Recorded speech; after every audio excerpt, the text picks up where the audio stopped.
Hi there, welcome back. We're going to be having a look at the All Island Strategic Rail View again. This time we're going to be having a look at Chapter 3. Go ahead there. There's that nice couple again with the jeans. They've certainly got jeans on. So Chapter 3, The Case for Change. There's that nice picture of the dirt again. Overhead view.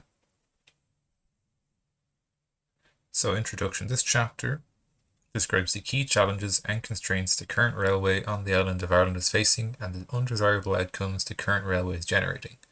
It summarises the findings of the public consultation that was held to inform this review, which demonstrated the significant public interest in improving rail services across the island. This is followed by a discussion of the policy response to current arrangements and a summary of this review's vision, goals, and objectives. So, challenges and constraints. Key challenges and constraints identified by the review, shown in figures 6 and 7. We'll have a look at them after. Little sneak peek of 6 and 7. Ooh, I like 7. Nice. So the first one was that there are significant gaps in the rail network's coverage. There is significant interest in this study from stakeholders in poorly served areas who wish to see their communities back on the rail map. Service frequencies and speed are relatively low compared to similar railways, such as in Scotland and Denmark. We'll have a look at a bit more of that in Chapter 4. The train is often slower than the car and bus between key cities. I think I mentioned that before. The speed, if you're taking the bus to Belfast, it's about the same, actually, maybe slightly faster than taking the train, and the car is way faster. Ireland has the lowest level of electrified railway in the European Union, and Northern Ireland has no electric railways. Electrification is a key enabler for achieving a net zero carbon transport system. Very important. The quality of service offered does not consistently meet customer expectations. Many respondents to the consultation highlighted concerns about service quality. Yeah. I don't take it too much because I'm not in Ireland currently, but when I was taking it for school and college, and if you're taking it into the city in the morning, it can be a little slow because there's congestion with all the other trains arriving at the same time with the commuters, but it gets there. But outside, if you're like you need to connect somewhere or exchange, there can sometimes be delays, and more than once I've missed a connecting train and had to wait for the next one if I was going somewhere further than Malahide. Station access is inconsistent and in some places poor. Many stations are not fully accessible to users with mobility needs, and many stations are located some distance from the communities they serve. No major airport in the island is currently served by passenger rail services. Only Kerry Airport and Belfast George Best Airport are currently served by the rail network, and these do not have direct connections to terminal buildings. I'll show you those actually in a minute after we finish this. Dublin Airport is the busiest airport in Europe without a railway or metro station. Yeah, bit embarrassing really. Integration across cities, notably Dublin, modes and jurisdictions is inconsistent. Allowing for interchange times with Lewis, it takes around 40 minutes to cross Dublin from Houston to Connolly, which can make journeys from Belfast to towns and cities beyond Dublin very long. Yeah, I don't know about this one. I don't know where they're getting that number because I looked at it before, and I'll show it again when I'm looking at the airports in Kerry and Belfast. But taking the Lewis from Dublin to from Connolly to Houston or vice versa, it only takes about 20 minutes, and they're about every 10 minutes. So really, the longest you'd be waiting is the longest it could take really is about 30 minutes. I don't know where they're getting 40 from, but I'll show you in Google Maps in a minute. Current infrastructure limits opportunities to deliver affordable, transformational improvements. A map showing the key infrastructure constraints of the current rail network is provided in Figure 7. Yeah, I mean, the main constraint at the moment is the lack of network, but also the fact that so much of it is single track. You really need to upgrade it to dual. Demographics on the island are not, and also electrify it, of course. Demographics on the island are not conducive to support high density, high frequency railway networks in many places. There are some corridors and communities whose public transport needs are probably better served by bus. That is true, but you want to serve as many of them by rail as you can, as it's the most carbon and carbon efficient. It's not really. I don't know if that's the right way to say it, but as in the carbon footprint per person per kilometer traveled is lower on rail than on bus or other modes. The island's natural assets present some constraints to future rail development on some corridors. Many of the island's coastal transport corridors pass through highly scenic and designated protected areas. Yeah, I think that's mostly referring to the line that goes from like Conley down towards like Wicklow. The after like Dunleary, it's all along the coast, and it's very scenic. But there'd be like seabirds in that area. Other wildlife that you don't really want to disturb too much. Here's a nice little infographic showing the points that were just highlighted there. Service frequencies and speeds are low compared to similar railways. Significant gaps represented by a nice, well, I don't know if it's nice, but represented by a gap there in the rail. Quality of service, lowest level of electrified railway, no major airports, station access is inconsistent. Yeah. Current infrastructure limits opportunities to deliver affordable transformational improvements. Yeah. Yeah. Integration across cities. Yeah. The island's natural assets. Yeah. And then demographics. So this really shows you here how much of the line is single track. Like, look at all that red. Most of it Northern Ireland. All at the west and the centre and the east coast as well. You just got that one line that goes from Portarlington to Cork. That's dual track.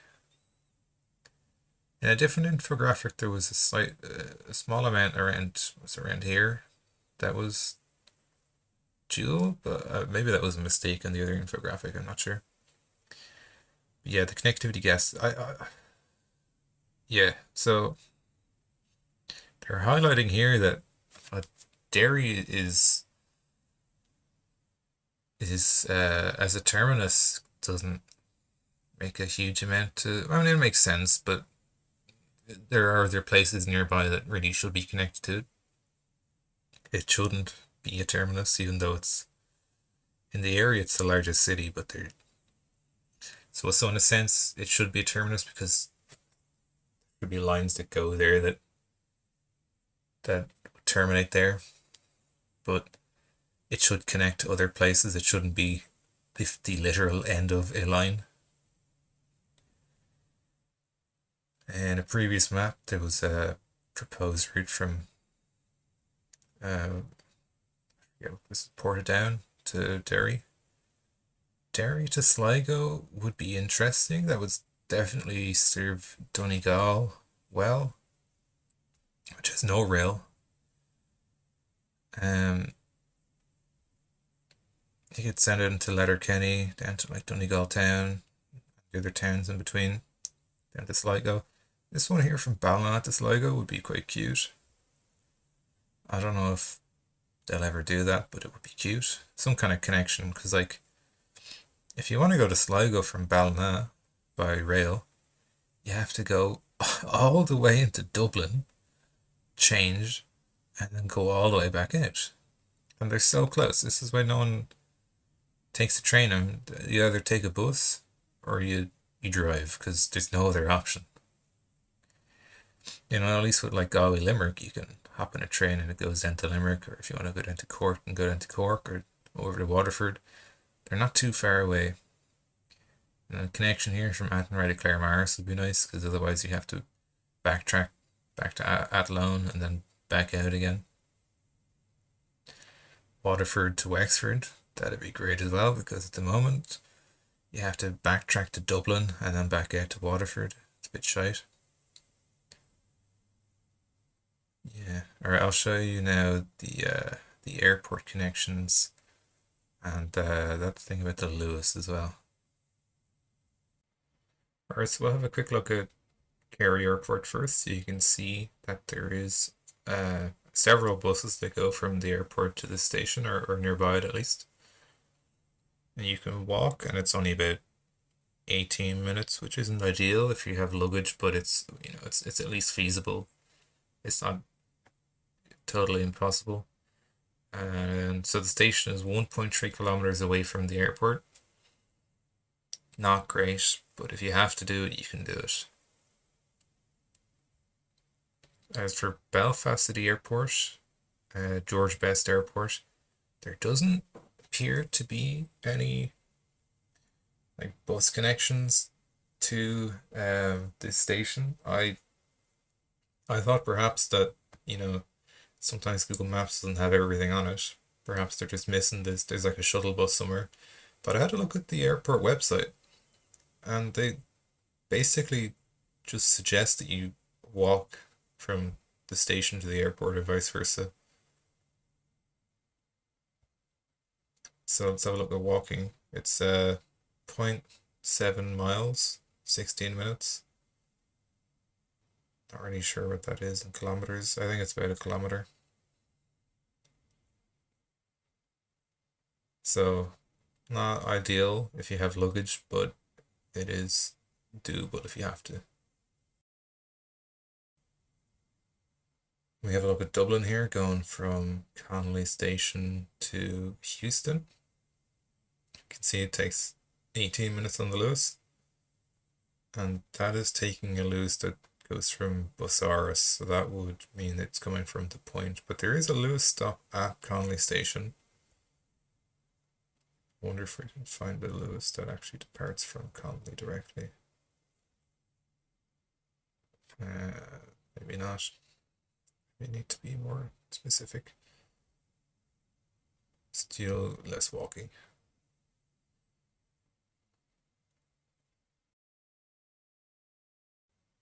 Less walking and specifically tram and light rail. I really want us maybe if I'll depart a little bit later. Okay, yeah, so if you manage to get one that departs directly from Connolly, it's about 17 minutes.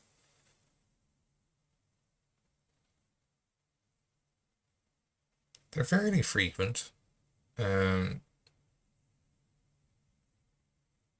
one here is every 15 minutes or so.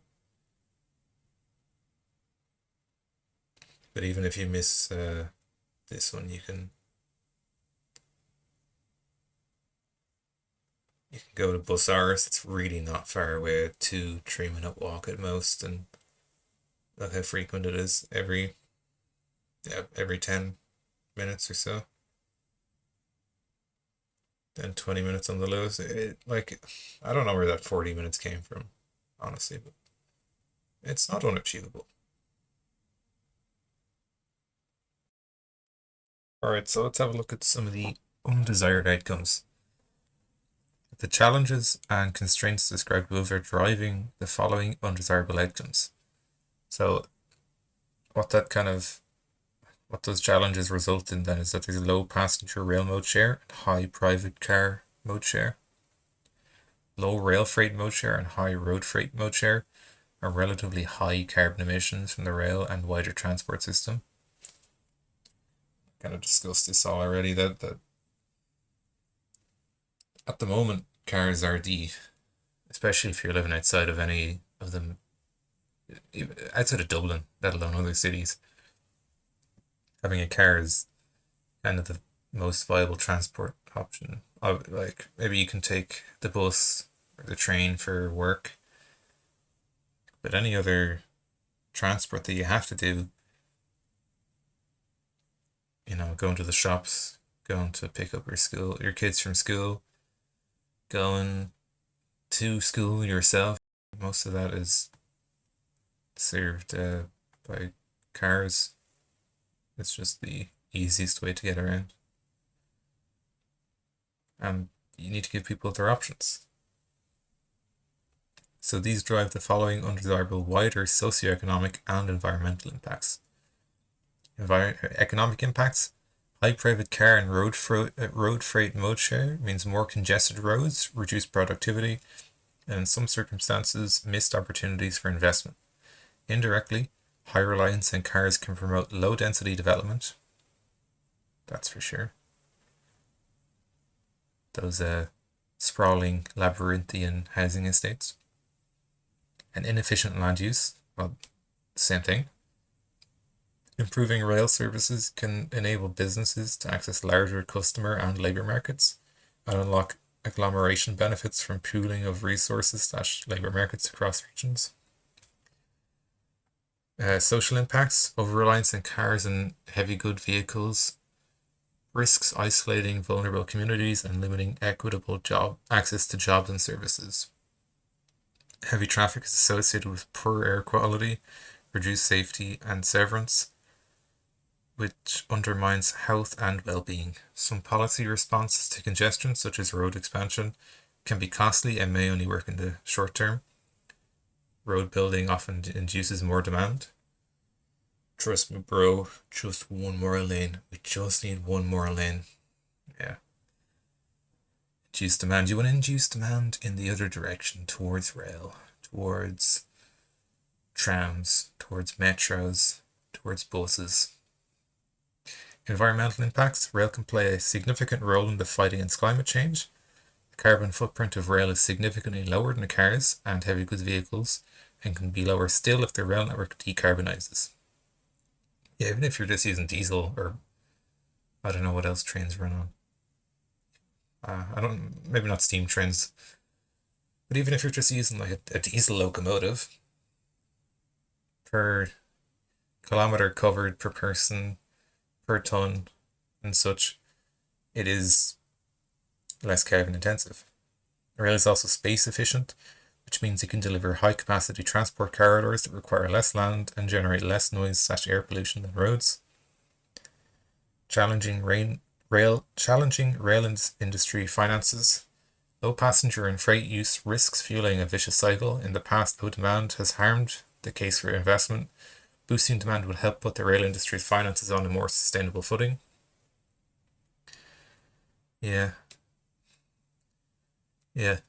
Part of that, you have to consider whether you want people to contribute to the cost of it if they're using it, both businesses and the public, but it should be, at least for commuter services, passenger rail, I should say, it should be affordable to them, and if that means giving it an injection of money from taxes, then I think it should be doing that, because it's supposed to serve the public, not use the public as a means to generate profits. Stakeholder aspirations. The review held a public consultation from November 2021 to January 2022 and asked the public and wider stakeholders in both jurisdictions about their aspirations for the railway. This exercise showed there is a significant interest from stakeholders in both jurisdictions in improving rail services across the whole island. In total, 7,120 responses were received via the consultation website and email. Input was also sought from public bodies at all levels of government, as well as voluntary and specialist interest groups. I'd be interested to know which interest groups they refer to there. Maybe it's mentioned in the appendix. We'll see later. There was a particularly strong response rate from the northwest of the island. That'd be around Donegal, Sligo, Derry, where many respondents expressed interest in seeing the reinstatement and improvement of passenger railway services in these areas. There were slightly more responses from Northern Ireland, which is curious because, well, I wouldn't say curious, it's an interesting thing and good that they highlighted it because the population in the north is a lot smaller than the Republic of Ireland, and yet there was more responses from them. Though that could also play into how the surveys were conducted, but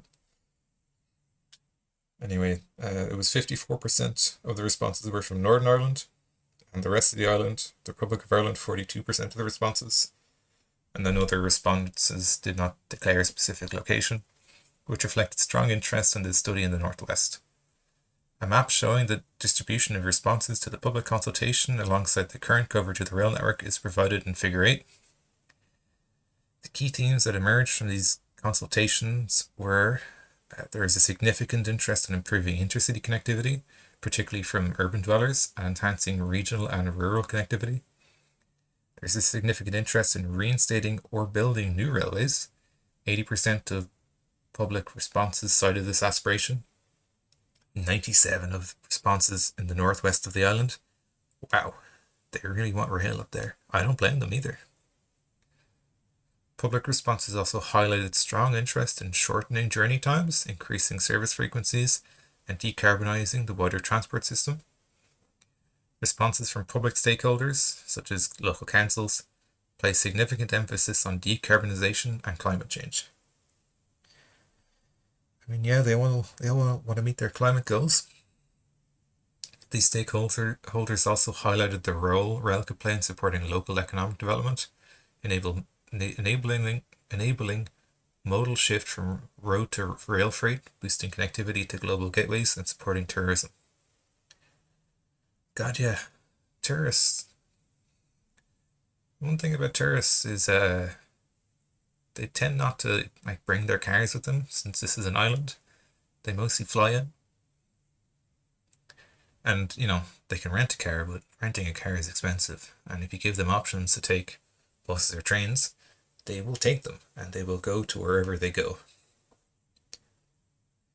Even myself, I went camping in Sligo one time. Me and my mates, what did we do? We didn't drive. We hopped on that train, direct from Dublin all the way to Sligo. Hopped on the bus in Sligo, dragged all our bags and our tents onto the bus, headed out to, Strandhill, lugged them out to the camping site. A little bit of effort, but it was very doable, even in the rain. And it was raining when we put up our tents. But we made it work, because we're students, so we're a little bit cheap, but also the connections were there. Several respondents wished to see better integration between cycling and rail and with park and ride interchanges. More broadly, accessibility was raised as a concern from several respondents. Many public respondents said they felt the quality of infrastructure was behind comparable European countries, and that they wanted to feel pride in their infrastructure. This includes several references to airport and port connectivity, which are seen to be better in comparable European countries. Yeah, I mean, I know, we're a small island nation, whatever. But you go anywhere in Europe really, and the rail is just better everywhere. Or maybe not in Malta. I don't know if they even have rail there. Or Cyprus. Respondents also cited antisocial behaviour as a concern, which reflects recent data showing a marked increase in policing interventions between 2019 and 2020, which may reflect concern about COVID-19 pandemic offences. The responses from this consultation have been used to develop. I'll get to that in a sec. I'll do it now. So the responses from this consultation have been used to develop and refine the goals and objectives of the study, which are set out below. This is a little map showing the locations of respondents. So yeah, a lot, not many from, some's from Sligo, but a lot from Donegal, Derry, Northern Ireland in general, and then Dublin, of course. Cork, I would assume it mostly from the city and the local commuter towns. Policy response. There are strong commitments to reducing the carbon emissions associated with transport. Policies and plans at every level of government in both jurisdictions have clear aims to increase the share of passenger travel by sustainable modes, public transport, walking and cycling. Public policy recognises rail is well placed to address wider challenges and opportunities for the island of Ireland.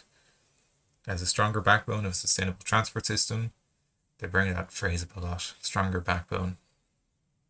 Well, I think it fits well. Rail can support a growing and ageing population, enable housing growth and other transport-oriented development, mitigate congestion in cities, and deliver more equitable outcomes for all regions and cities of the island.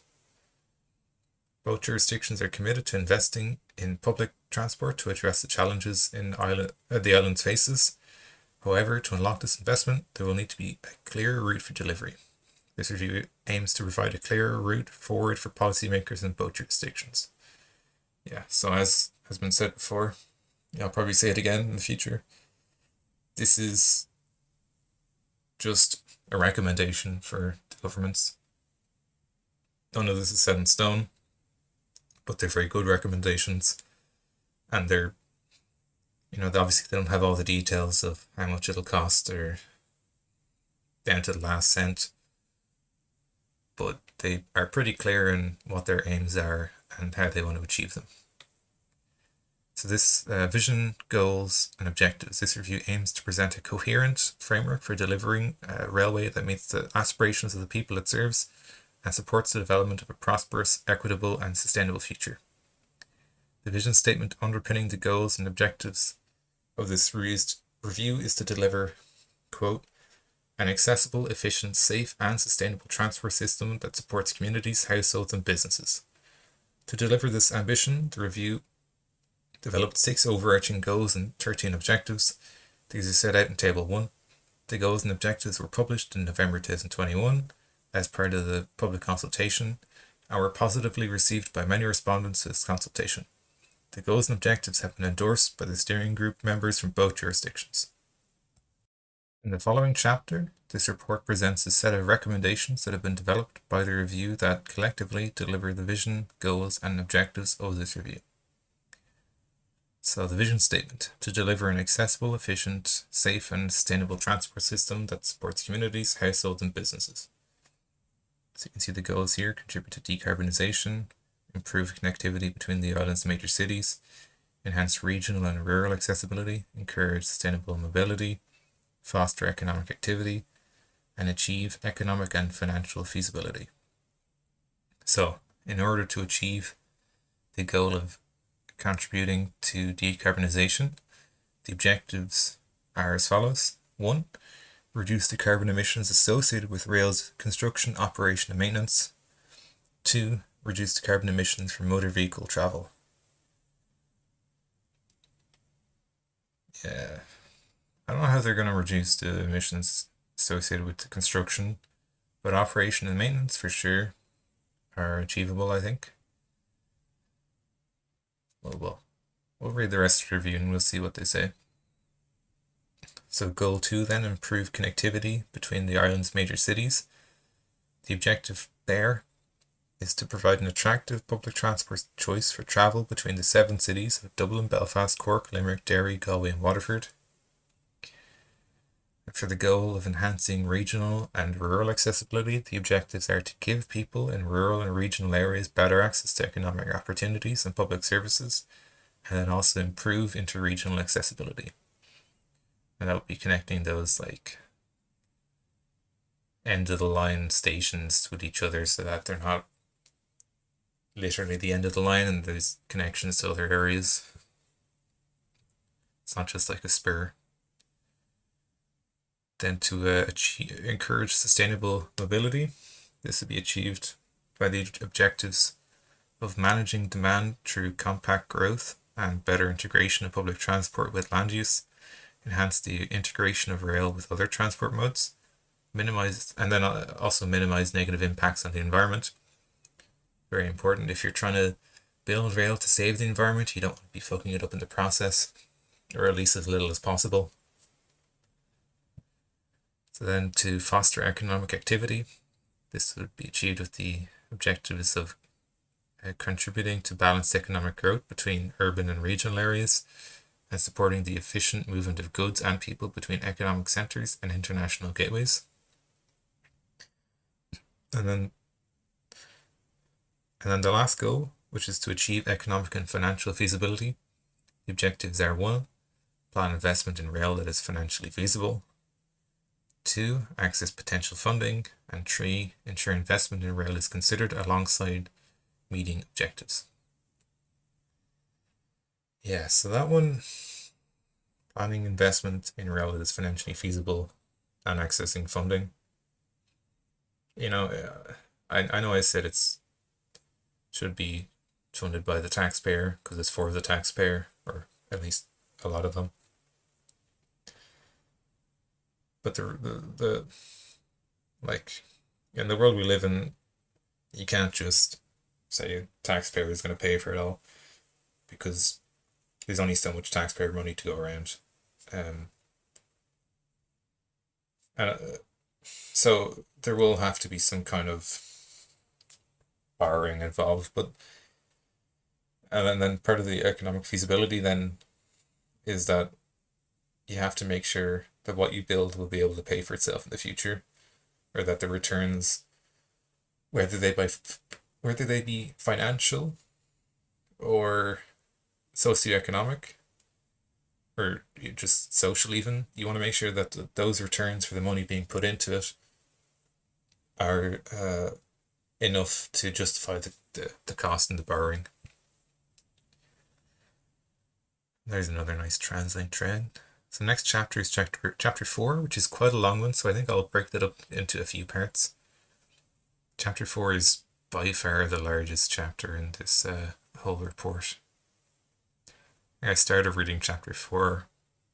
I got up to about chapter 4, part of the way into it, and then I decided, you know what, I'm going to record this, and because I was commentating on it to myself anyway, so I thought I might as well just record it and post it on YouTube. Yeah, the next time we'll start chapter 4, and we'll read the introduction and the first major section of it. Alright, so thanks for watching, and I'll see you in the next one.